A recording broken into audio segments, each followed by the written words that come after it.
Alright, hello, and welcome back to Dragon Quest VII.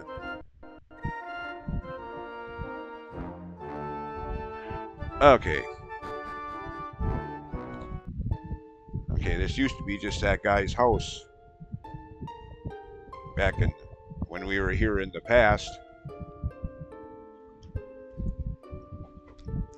Had to come over here to this guy's two or three story house to get the key to the clock tower back in town. Then go all the way back in town to use it, but apparently things have changed now. Now we have a multi-floor tower here.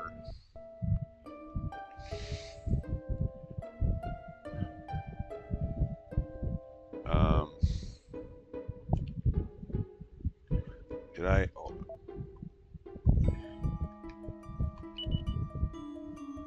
I should have probably stayed.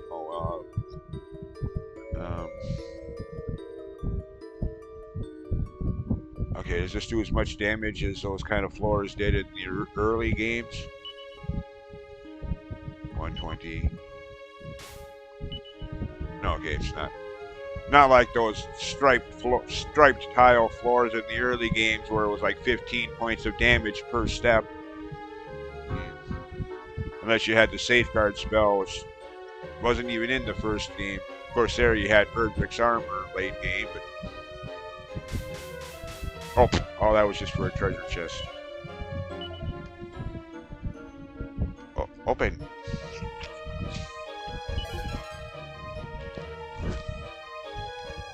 A bow tie? Throw it away. Seriously. What the hell do I want a bow tie for?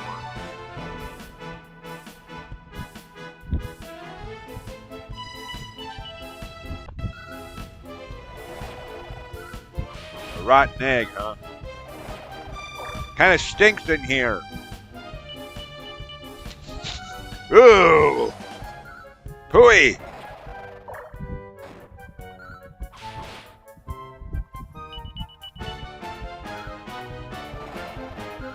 Okay, how many hit points does this thing have? It's just a frickin' egg.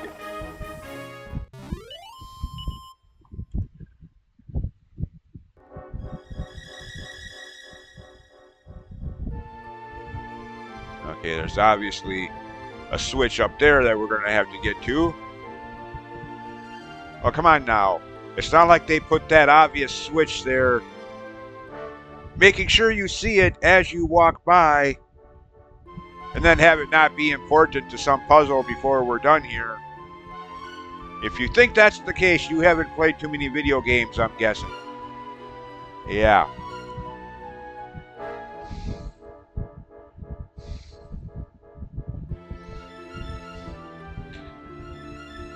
Okay, we can't get up there from here, obviously. Oh, goody.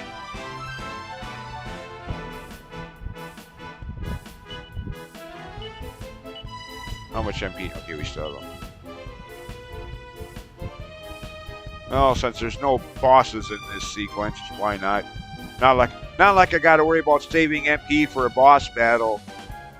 There is none in this, so. Or I should say there are no boss battles.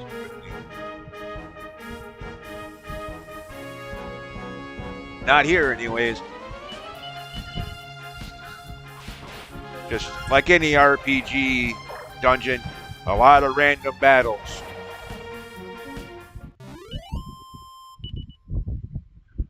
So, okay, now which way am I going here? I do not remember this place. The only thing I remember about it is the puzzle towards the top, like one of the top floors. Oh, you just opened. Okay, I was thinking, just open that. I was thinking we had to step on some switch to unlock that first. Okay. That's why I was looking all over the place here, looking for the switch that you had to step on to unlock.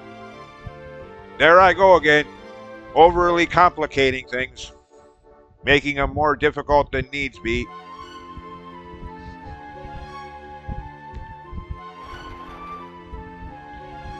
Okay, step on switch. Which Did what?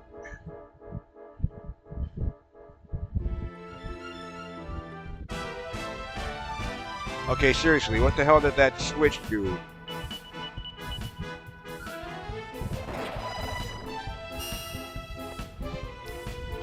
Really?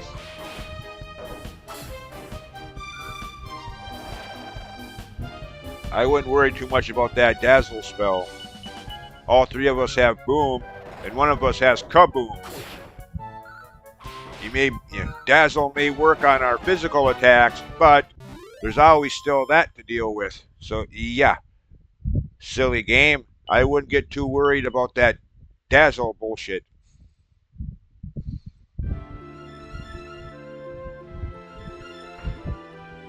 Oh, okay, you gotta step on both of them, I guess.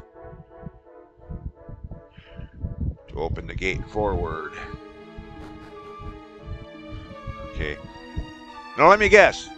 Somewhere on this floor, we're going to be dropping down to that switch we saw on the chandelier on the floor below to land right on that switch. What? Come on now, again, with emphasis. They put that switch there so conveniently within sight as you're walking past it, unavoidably so. Of course it's going to be, of course you're going to be doing something with that by the time we're done here. Typical video game design. That's not just there for decoration.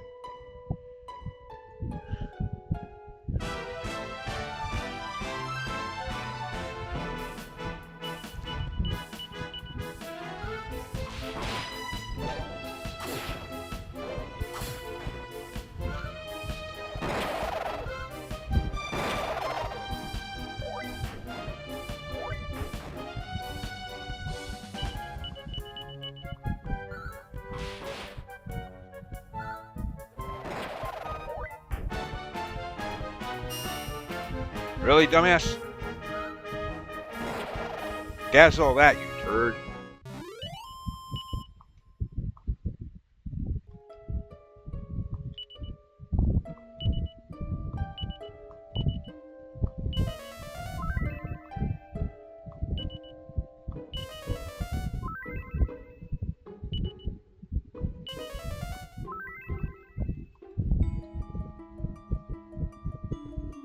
Okay. Oh, shoot, this part. Uh-oh. Okay, never mind.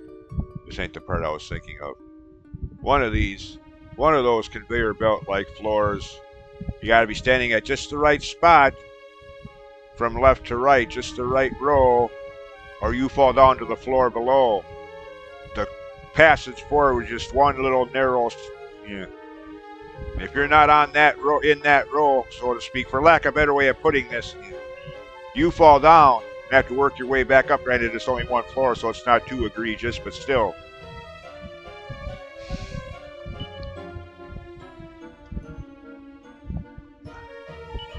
No, just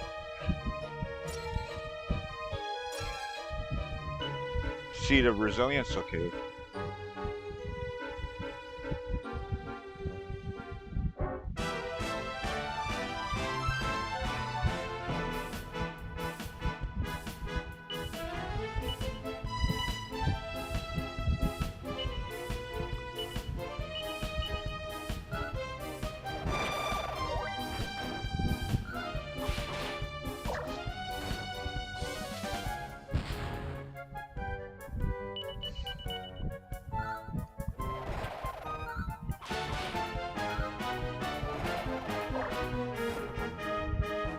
At least they're only doing one damage, hit point wise. So while they may have a lot of hit points themselves, they're not doing a lot of damage. So yeah. At least not there, anyways.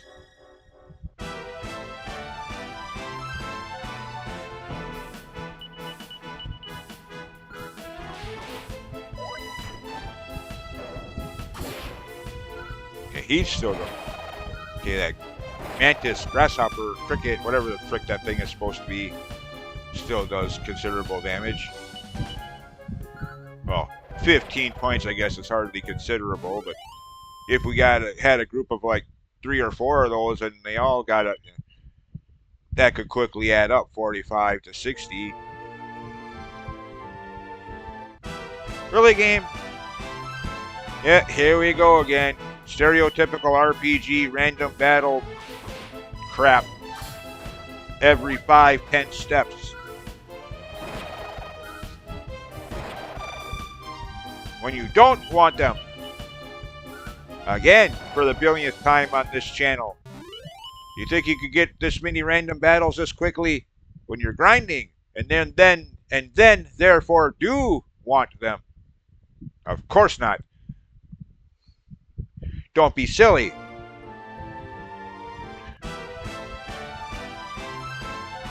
See what I mean? Again, for the gajillionth time on this channel. Where is this encounter rate when you're grinding and actually want the random battles? It's on vacation.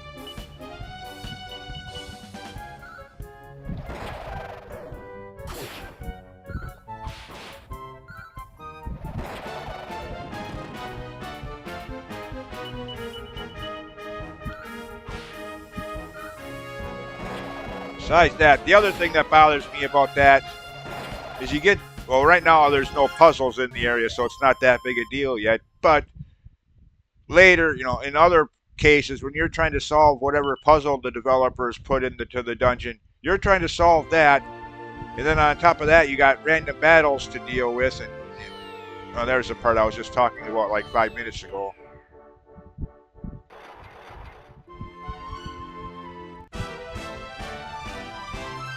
Yeah, you're trying to solve that puzzle, and you got random battles every 10, 15 seconds, ruining your chain of thought as far as the puzzle solution goes. And like, really? Screw you. Don't be doing that, goddamn developers. If you're going to have some complex puzzle that takes a lot of thinking, a lot of thought, don't be putting random battles there, assholes. Pure and simple.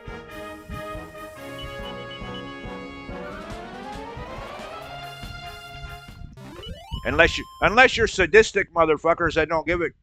Sorry, by the way, excuse my language. I know I'm supposed to be keeping my language PG here, but can't help it. It pisses me off when they do that. Put some complex puzzle that actually takes a little thought to figure out, and then they have the audacity to put high encounter rates there too. Like, screw you, developers. I'm trying to solve this puzzle you put here. Do you frickin' mind?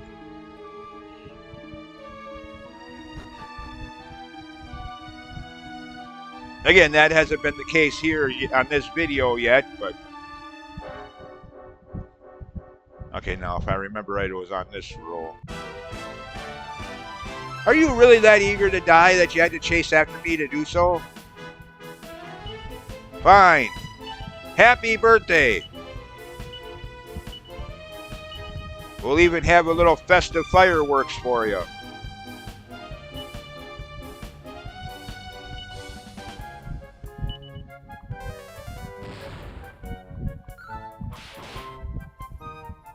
There. Too bad it was your last birthday, but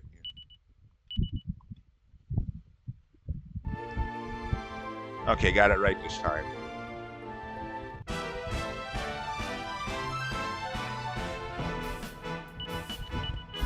Besides that, I just hate high encounter rates like this in the first place, unless I'm grinding, then therefore want the battle.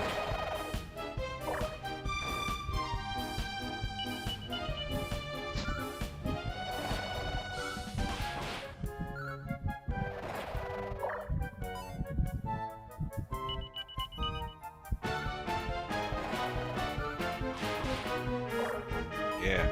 Kind of funny, I hear people always talk about old games, you know, like Final Fantasy 1 and 2 and 3 and 4, you know, Dragon Quest 1 through 4, old games from the late 80s, early 90s, as far as high encounter rates go. Well, dude, this is, well, actually, originally it was a game from 2000, 2001, so it's kind of old by today's standards, 25 years now, but still, Don't think for a second that newer RPGs don't still have that same high encounter rate. Don't kid yourself.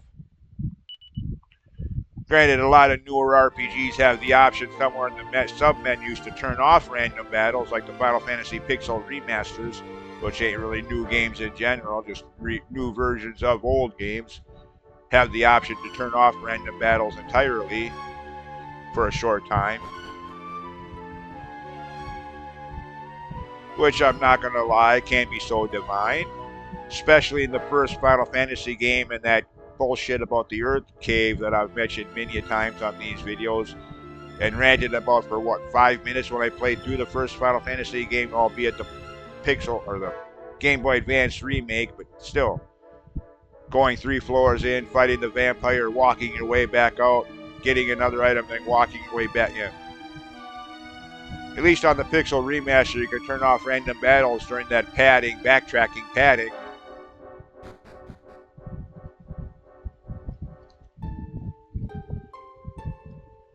Okay, now where am I going here? Obviously up this way. Where that bomb enemy's just... Okay, good. Oh, goody, we got this crap again. Kind of like Dragon Quest V. I think it was part 5.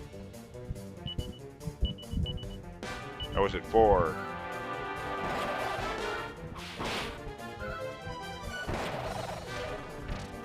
Of course, actually, you know, it was part 5, but there it wasn't. The pillars attacking was you had to had that little block pushing, boulder pushing puzzle to line the boulders up in front of them because they shot beams at you if you stepped in front of them. That's what it was in part 5.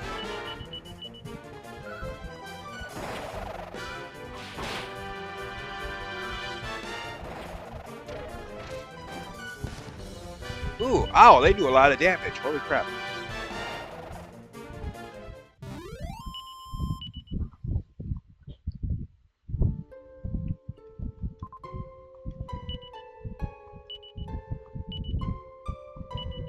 How much?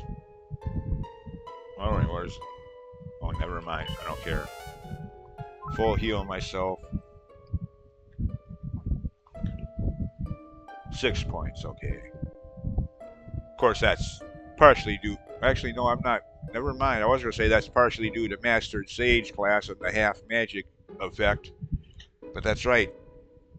Ruff is the only one that has the Sage class mastered because of the goddamn, excuse my language, because of the goddamn frickin' level cap limit.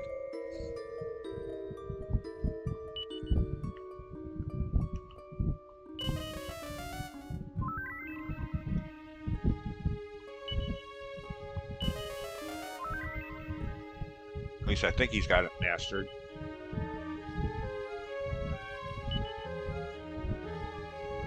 Yeah, thought so.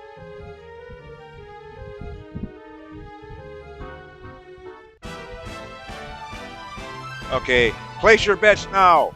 Both of these are going to get away. I'm not going to get either one of them.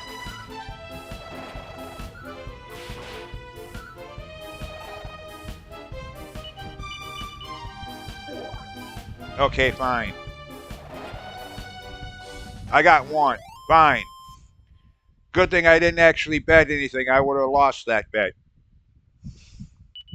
Usually that's the case, though.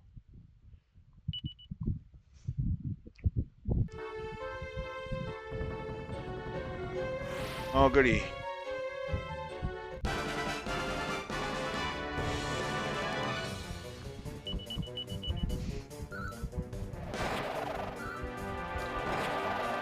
Okay, forgetting the fact that these pillars are somehow alive. If that's the case, now that they're moving, what's holding up the roof, the ceiling? What's stopping the ceiling from falling and the whole building collapsing? Video game logic is at it again. I'm telling you, don't even bother trying to rationalize this logically. You just end up with the migraine headache and more questions than you had before you started. Just remember 3 words. 3 important words. Video game logic. That's all you need to know. The infamous H.C. Bailey question. How does that even work? Because video games. Video game logic. That's how. That's the only explanation you need.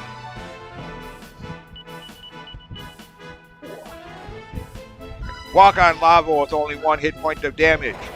But water is an impassable barrier that you die if you fall into. Because video games.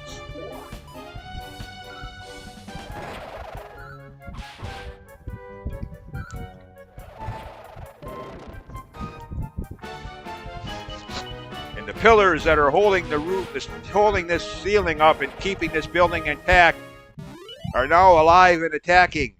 Yet the building ain't collapsing under the pressure.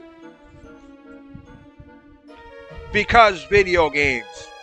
Just go with it. Don't ask. Enough said.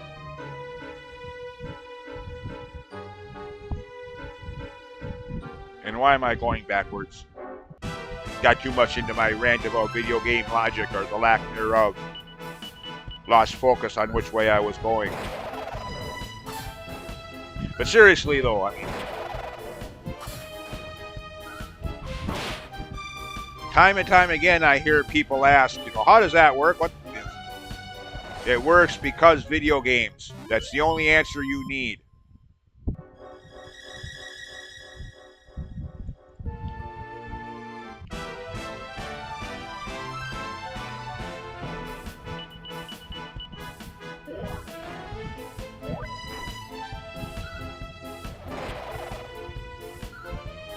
Come on. Like in any Zelda game, how does Link walk around with all those swords and shields and still able to move anywhere? Video game, never mind, point made.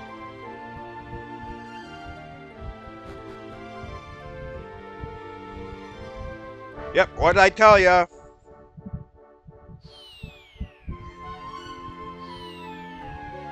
Of course we were going to be doing this. Again, you didn't actually, for a fraction of a second, think that they were going to so obviously show this little switch here and not have it be some puzzle solution before we were done. How many video games have you played, might I ask, if that's what you thought? If you, for one minute fraction of a second, thought that this was just some kind of decoration, that it was not going to have any bearing here? How many video games have you played before, might I ask? Wink, wink. Obviously not too many. With all due respect to you, but yeah.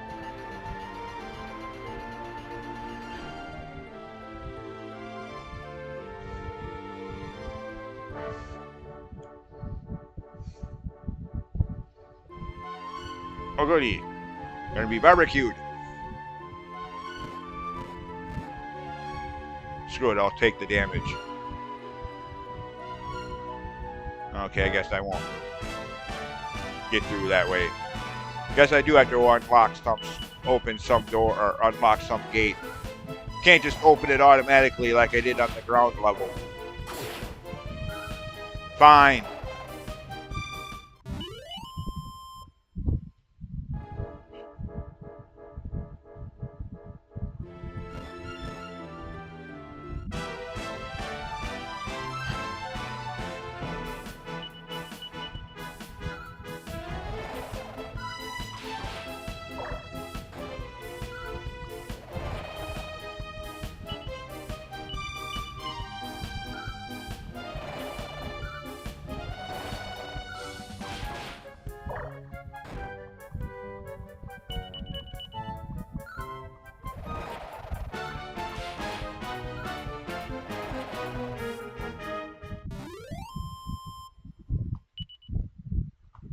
Dang it, Rook.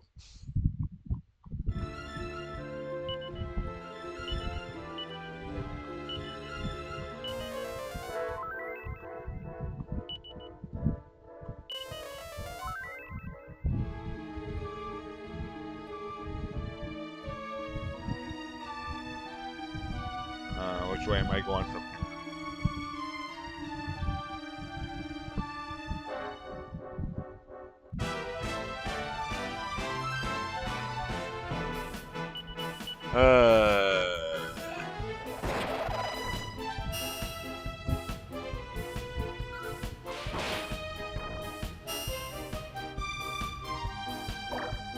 Fine.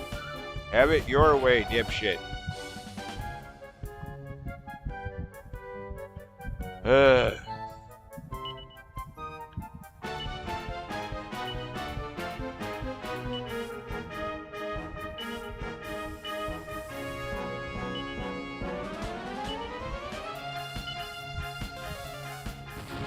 Dazzle that, you dumbass.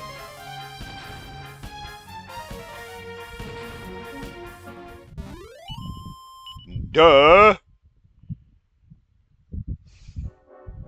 Screw your dazzle status element, you twit.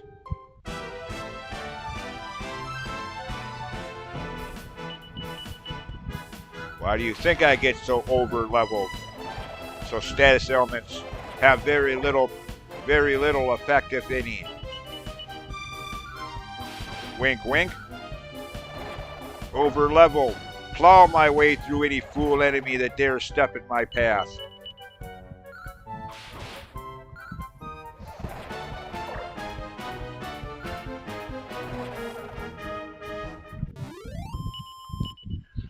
You can have, like I've said millions, well, maybe not millions, but dozens of times, you can have all your buffs and debuffs and all that shit. Get my party extremely, a couple dozen levels over leveled. There you go. That's my buff and debuff. That's my strategy. There you go.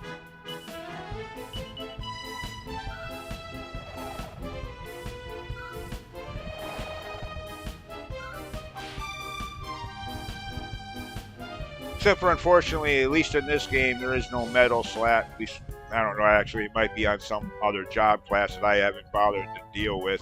And ain't going to be able to until I get to an area that doesn't have level cap restriction. In other games, you have metal slash. That's almost guaranteed to work on these guys. Or in part 3, you had the dragon, or puff as they call it in recent remakes and other games. But the problem with that is that only worked in the second round, providing that the metal slimes didn't run away in the first round.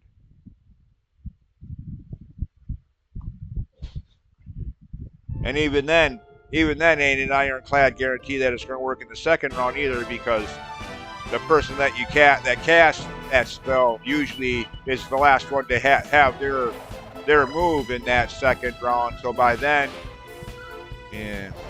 Even within that second round, second turn, the metal slime could still run away. So yeah,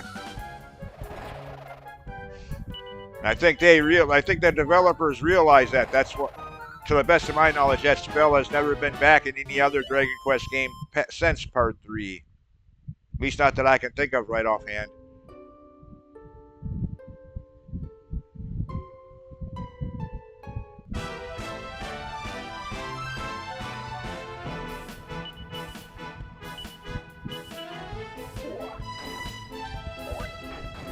Instead we got like metal slash or whatever it was.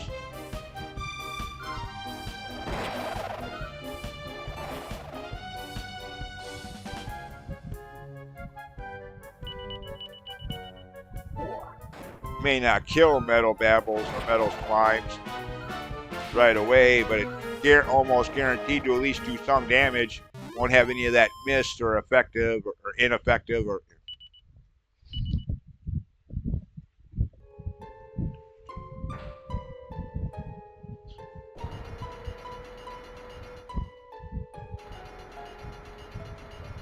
Wait a minute, I don't want to go back down. What am I doing? I ain't done up there. I'll be done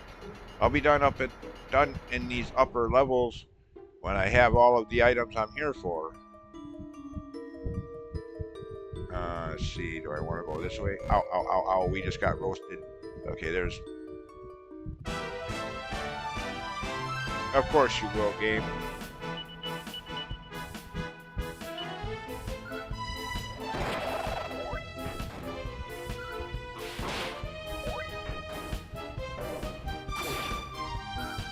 Ow! What do you do then?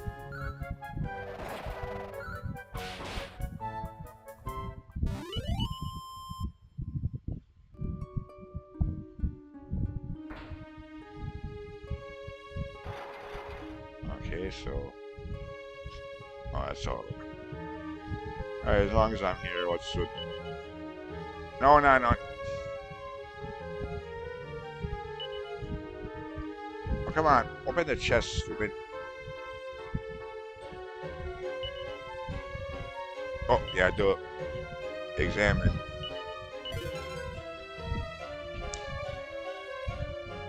A silk tuxedo. Are we supposed to be getting all formal here? I mean, first we got a bow tie earlier, now we get a silk tuxedo. Is this leading up to the point in the... Is this leading up to the point in the game where the fashion or whatever it is, that actually starts to matter?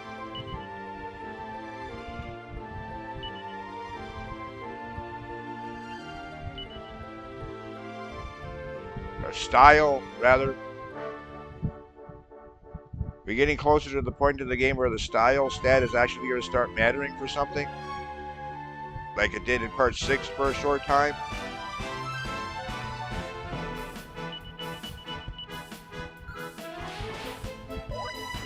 Albeit in part 6 you actually had to do that, as you needed a story-driven quest item that you only got by winning that style competition. Here in part 7, I think it's just optional. You can do it if you want to 100% the game, but you don't have to complete it.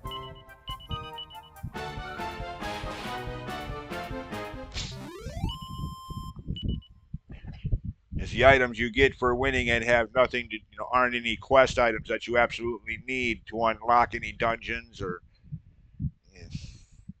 get any extra advanced modes of transportation like in part 6.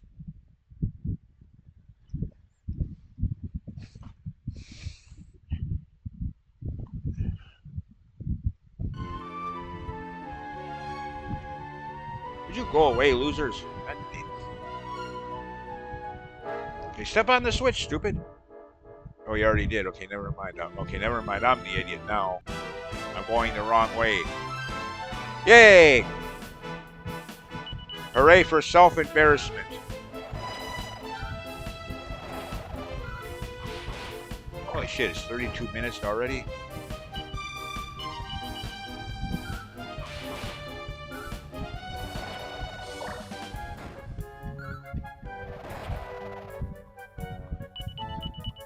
Seriously, how many hit points can an egg possibly have? Just frickin' step on the damn thing.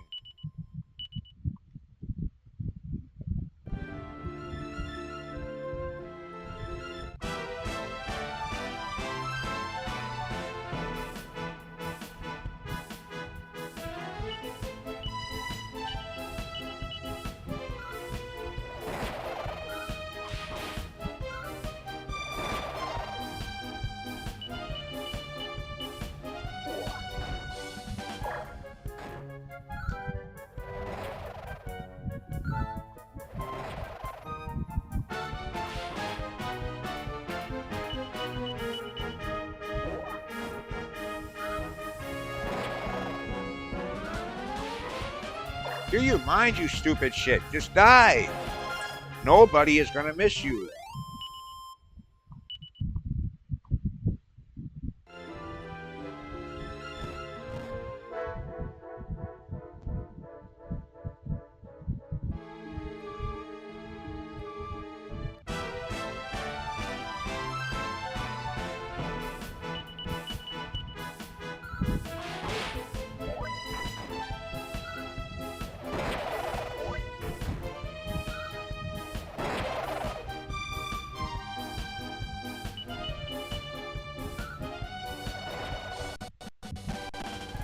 There it goes again. Alright, well that's going to have to be where I call it for this video. Hopefully wrap this tower up next time. Anyways, as always, thanks for watching, and we'll see you next time. Bye, for now.